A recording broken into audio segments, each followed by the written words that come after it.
Psychogenic dizziness. What is it? How do we diagnose it? And how do we treat it? Psychogenic dizziness is dizziness that is not related to an organic cause. It's related to psychological cause.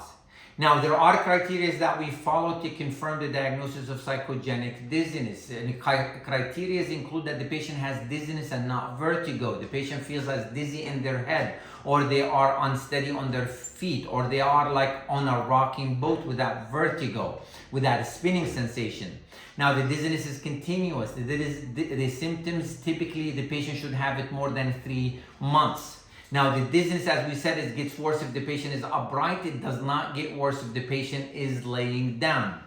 Now, some patients will have an organic dizziness as a trigger. So they have, for instance, an inner ear problem causing dizziness initially, and then it converts into psychogenic dizziness. And at times it's purely psychological, that the patient have anxiety, they have depression causing the psychogenic dizziness.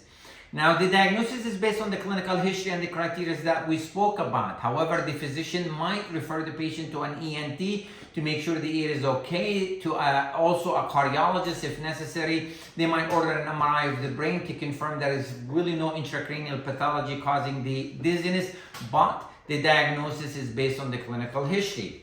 Now, the treatment, number one, is the reassurance. We reassure the patient that the symptoms that they have are not serious and it's based on psychological issues. Now, we might refer the patient to a psychologist for CBT, a psychiatrist, or treat them with antidepressants.